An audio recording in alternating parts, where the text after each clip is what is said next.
Thanks for staying with us. We're still discussing. We're going to respond. Yes, I wanted to say that there's a long-term goal, which is what Tokwe is saying, to empower them, to get them. But a woman in my faith would usually start from her safe place. Yeah. What is their safe place? How do they think? What are their mindsets like? They seek to understand first. Seek to understand first. Interview 2-3 families who are involved in this and see how much they appreciate it. If you take that away and insist that, no, it's schooling for them and all of that, would the families appreciate it? Would the girls in turn thank the minister? The custom of the people usually are understood by their representatives. He is from them, he knows them. Sadly, we might not want that kind of empowerment for them immediately. But if it is their way, there's nothing we can do. If you go to every region, they vary. You'll be shocked that this kind of marriage arrangement will work in Cross River. You'll be shocked that families will welcome me that, oh, help us sponsor his wedding cost that is making us sit here. You'll be shocked that if somebody were to offer the cost of dowry to men in the southeast, they will welcome it. Southwest, sir. I'm telling you, people are wired differently. Some people think marriage is the goal. And some people think, no, a career is the goal. But how do we help them otherwise? How do we help them to But why do we want to help them? Why do we want to define what is, what is Nima, they need... Just a moment. Why do we want to define to them what will fulfill them? Because we've gone abroad and we've seen... me too, I have gone abroad. No, me, my father, because I'm your leader. I have seen things different. I understand. But I empower you. Because you are... Are you coming from our culture or you're coming from a different one? I'm seeing you as a smart young lady. You have the ability to actually solve Nigeria's problem. But unfortunately, all you see is marriage. And I'm saying, as your leader, I want to empower you so you're educated enough to solve the problem that I know you have. Let me even quote you on this show. We must commend the women who think is to raise their own children. That is their goal. Absolutely. And if our goal and dream is, oh, when do I get married? Oh, my father is dead due to banditry. I'd rather just be married. It's a welcome one. I put my help to tailoring. After convincing her, we around 4th business plan. I said, you can't continue to be a help. It's not sustainable. You can't do this for life. I want you to have something you can do for life. Your kids can learn through you. Because I learned trade through my mom and fall back on. She sat down, we talked this talk, she looked at me, she nodded her head. I said, okay, go back and give me 4 business plan. She came back, after failing all first 3, I suggested, and came back and said she wants to do tailoring. I put her to tailoring. While I was asking her every day she was going to school, I found out she was only going 2 days a week. Yeah. She felt, why are you wasting my time? 2 times. Remember that story? I had that experience. Yeah, I blamed myself for not asking or leaving her to the thing she was used to because I have wasted money. Let me take this call from Aminu. He's calling from Kaduna. Good morning, Aminu. You're live. Thanks for calling. Hello, good morning. Morning. This first-time caller. Welcome to the show. Yes, I just want to contribute to your discussion this morning. Yes, go ahead, please. Yes, you see, cultural, I am actually from Edo State, to be precise, but born and brought up in Kaduna, and I've been Kaduna in all my life. But that's how we travel to my place once in a while like that. You get the culture actually different. When it comes to the issue of marriage, Islam has made it clear and specific on the procedure of getting married. The number one is that the concept of the wedding must be sought and obtained. And what the concept of the wedding has been sought and obtained, there's nothing the parents they have to give their concept to, and that is all. If those ladies on their part they have decided they want to marry, even the men that are also involved are not also be forced to go into such marriage. So I think I don't think there's anything that is wrong with that, and they are based on what I have even read online.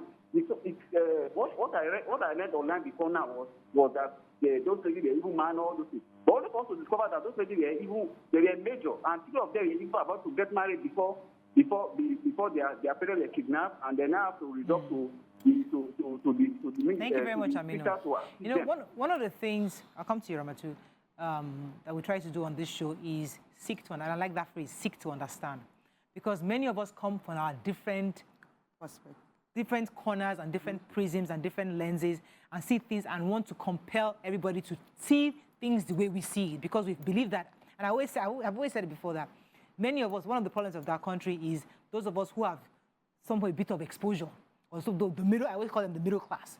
Because you go out, you come back, and say, this is how it's done, let's build this, let's build that. No, you understand your community first. Seek to understand, because I also give the example that when I started working with the Commissioner for Education in Lagos State, when she came in, she was coming from the private sector, core private sector. She has never done public service. And she was coming into public for the first time. She came with the mentality of, listen, we're coming to fix it, change things, let's turn to the education around.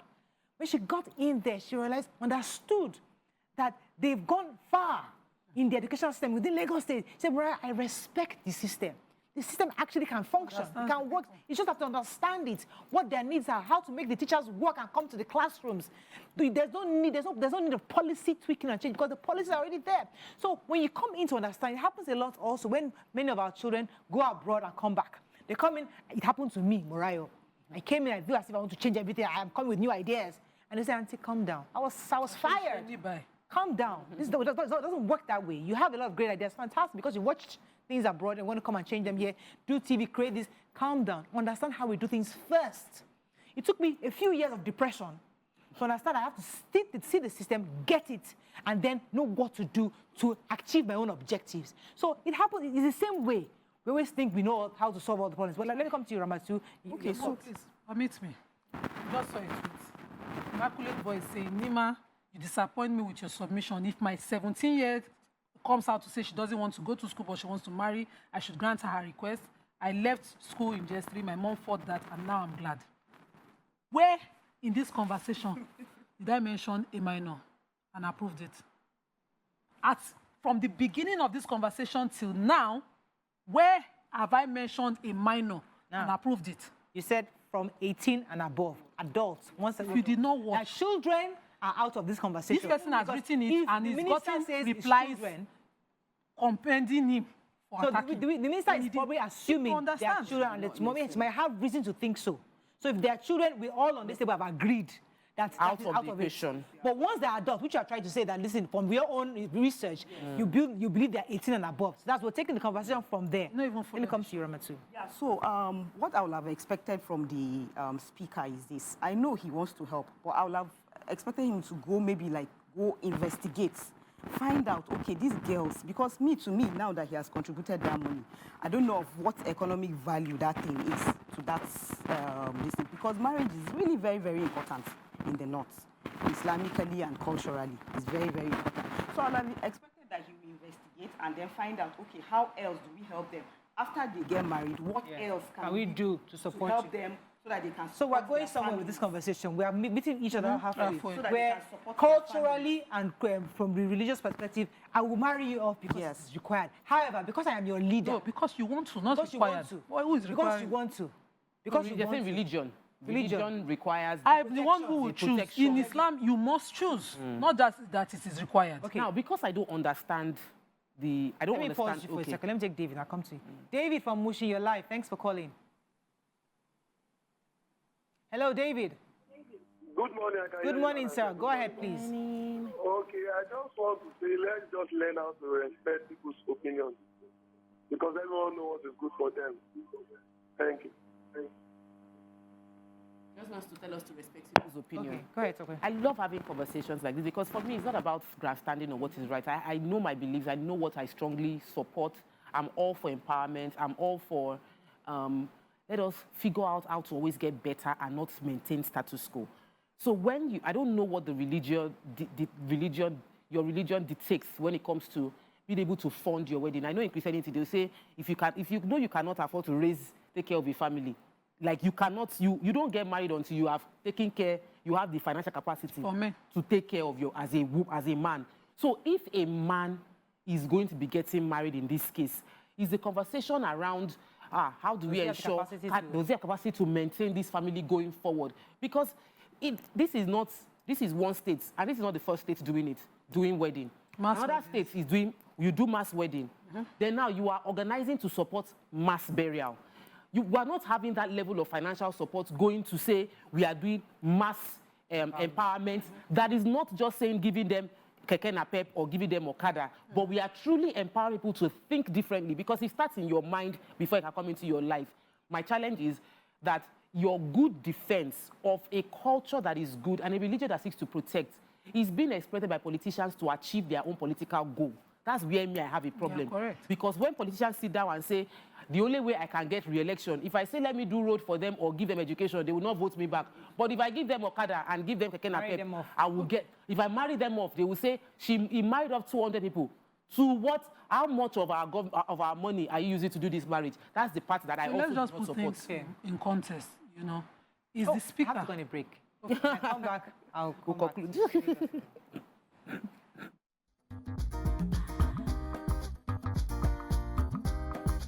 Stay tuned. Your View will be right back. Thanks for staying with us. We're still discussing this matter.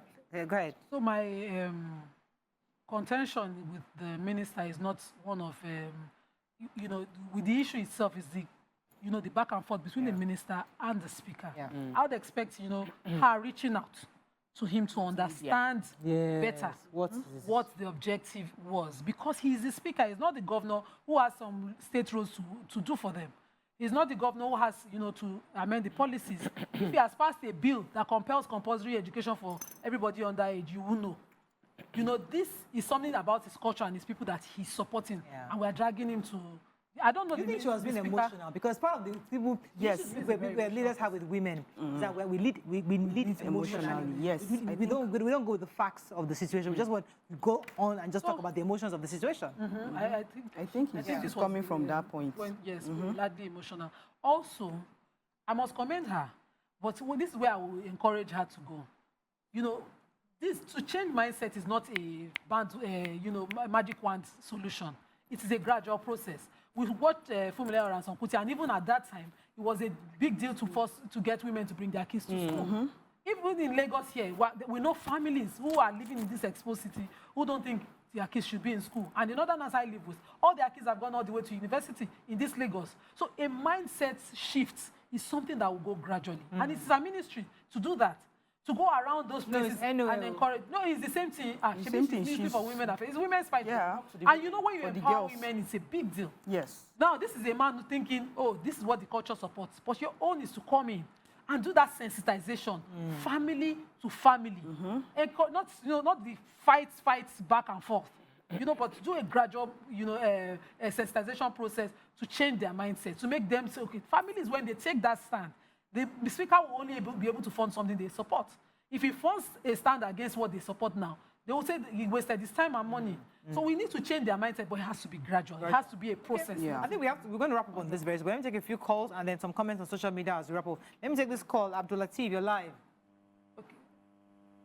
Abdul Latif. Yes, sir. Go ahead, you're live. Thanks for calling. Okay. Yeah, I'm a first caller.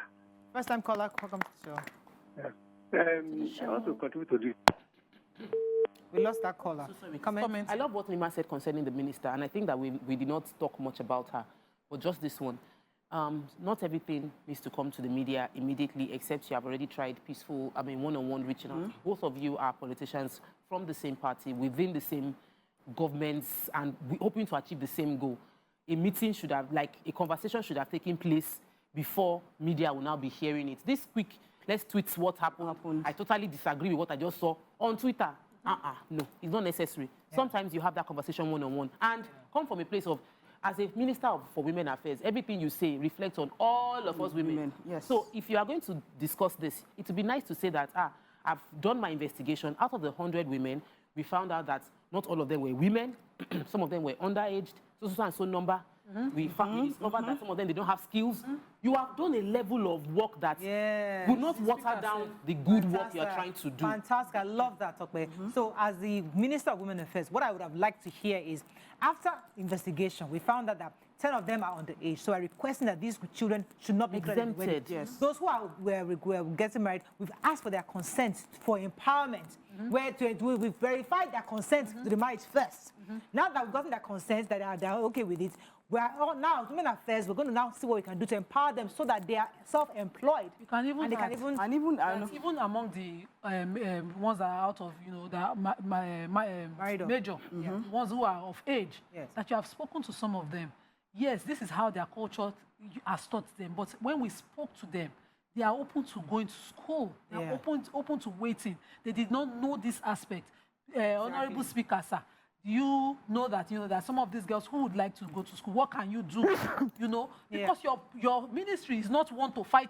Yes. Your ministry is to better their lives, and you must always put that cap on whenever you're going out to find out. I like the way we started the conversation, how we ended the conversation. Fantastic. So your own philosophy feedback. Yeah, so I'll just still say that the minister should go ahead with whatever she wants to do and come out positively with good results. But at the same time, it doesn't mean that we are largely educated in the north. We still need to get more educated in the north, and then that region is backward because of the lack of education. It's really very bad. But if she can help the women around there to create awareness and make sure that our women get educated, it's a welcome development. All right, we have to wrap up on that topic. I think really in a nutshell, we understand first where the speaker is coming from. We understand where his responsibilities to his community and to his religion. We also understand where the Minister of Women Affairs is coming from. And we hope that both of them as leaders can see above the emotions and actually help to resolve and ensure the women are empowered across board, both in marriage and also self-employed. Let's talk about portable. Next up, I know we have a few more minutes before the end of the show. Stay tuned. Your View will be right back.